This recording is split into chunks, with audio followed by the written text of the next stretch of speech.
Hello, welcome to the Richardson Simple Living.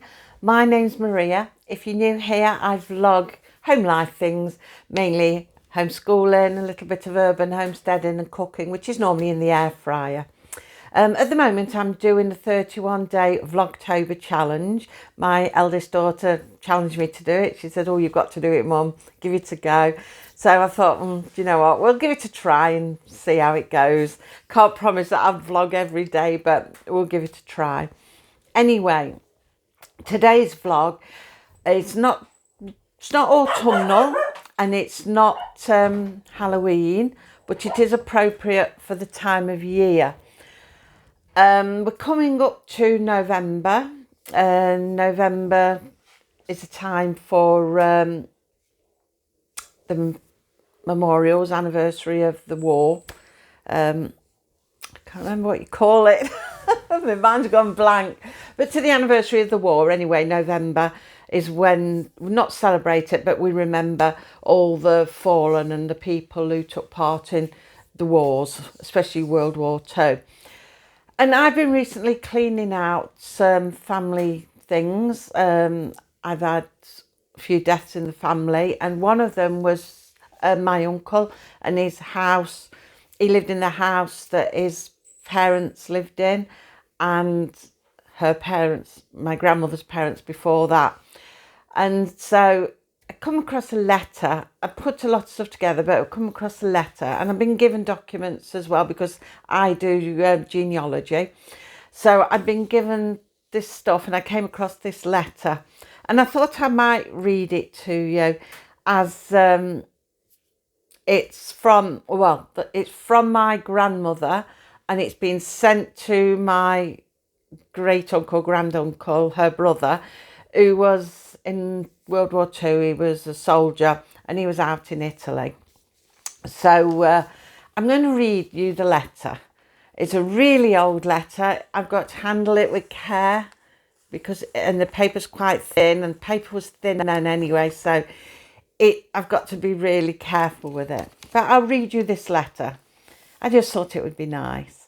So it said, "Dear Bernard, thanks for your air letter of this morning, as I was pleased to hear from you, hoping this finds you fit and well. So I am answering it right away, as you'll see.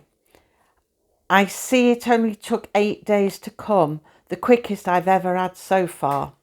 I also had a very welcome letter from Harry." Now, Harry was her husband, my granddad, "this morning, as it had good news in it. He thinks he is coming home on Monday, Monday, October the 4th. So, as you can see, it's appropriate to the time of the month as well, this letter. "He is coming earlier than he expected this time. Olive is over here for a week," and that's their sister, "and the kiddies. It's a bit difficult to read some of the words. The weather is not too bad, really. Olive and I may go downtown tomorrow to see what we can get. I've just finished potatoes getting up. I ought to have left a few for Harry. What do you say? But never mind, they are done with now. It may be wet some of the time, but I sound cheerful, don't I? Harry said it had been cold there a day or two. I bet you will feel the cold when you get back." That's because he was in Italy and it was warm there, and my granddad was in India. "When you get back off your trip overseas. I guess it is not where Eric is. Roland Marler has been over this last week. I think he goes back tomorrow. Also, Jack Moore is over. Joyce has been home today. She came to see Olive, but she had gone out. She has been busy doing my hair up, the latest style. They say it makes me look younger, the victory roll way." I meant to look that up, what the victory roll was. I've got an idea what it was, but it was the hairstyle of the time, and it made my gran look younger. "She will be 15. This is Joyce. This is her eldest daughter. She will be 15 on Friday, 1st of October. So again, appropriate time, October. It makes me feel old when they get that age. I hear Bernard Story's wife has got a youngster now, and there is another one coming to Woollycroft, so I hear. Little Anne grows well. She's got a fine weight. She's got a fine weight. That's her youngest daughter. You would be surprised she does make you laugh with her little sayings. The night's drawing fast here now. We shall soon have winter upon us. I'm looking forward to better days ahead after this winter and the homecoming of all near and dear. There was a fellow got killed in an accident in the CMPS, a Burton fellow. He was, who Harry, dear, the writer's very difficult to read. A Burton fellow he was. Harry knew him in the Staffords, and in his lot he left 3 children. I'm just listening to a variety. I may get to the pictures when Harry is here. Pleased to say Dad's foot is going on all right. It has got to be in plaster for 3 months. It's a long while. He doesn't look like going to work this year. Well, cheerio.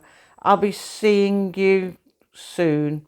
Lots of love and luck there and all. From Elsie and the family, and kisses. So, interesting letter, appropriate for the time, because like I say, we are coming up to the remembrance time, November. A lot of this took place in October. She's talking about October, her eldest daughter being 15. Now, when I picked this letter the other day, I picked it up and I read the date on it, and Sean was with me and I read the date out, and it said Wednesday the 29th of September 1943. And Sean looked at me and goes, Mum, it's the 29th of September today. So I thought, oh wow, that was 80 years to the day she'd written this letter. I picked it up and read it properly for the first time. And she talks about her eldest daughter, Joyce, being coming into 15 on the 1st of October. Sean had only days before turned 15 herself. So I thought, coincidences. Strange. Do you believe in coincidences? Strange, isn't it? Anyway, I'll open my tea. My tea's here. It's a really good find because it gives you lots of information, and I love the bit about my auntie doing my gran's hair in the latest fashion, the Victory roll, and people saying how much younger she looked, and seeing about my great granddad. He'd obviously broken his leg, and it was in, well, foot it says, and it was in plaster for 3 months. So find something out about my granddad. But the sad thing is, this letter would have reached, she wrote on the 29th of September. The letter would obviously have taken over a month to have got to my Uncle Bernard, because by the time it did get there, he'd been killed. He died on the 30th. So, return to sender. And the letter came all the way back to my gran's, and I'm hoping by the time she got it back that somebody had already told my great-grandmother that her son had been killed, because that would have been an awful shock if that was the first they found out about it. So, yeah. And it'd been sat in a box all those years, and 80 years to the day she wrote it, I picked it up and read it. So,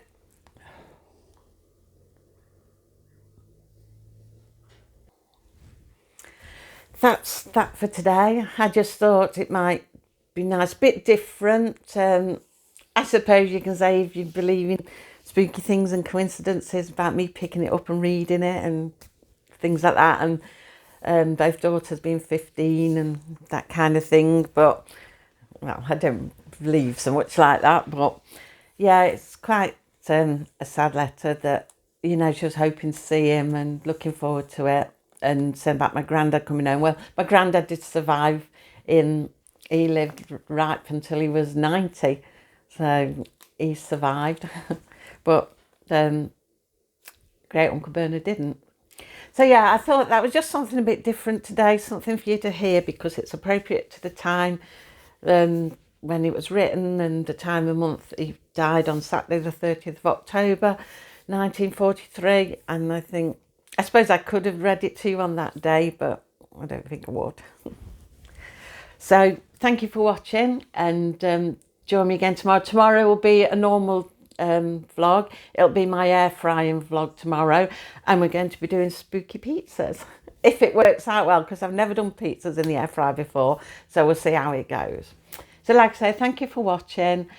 Take care of yourselves until tomorrow. Bye.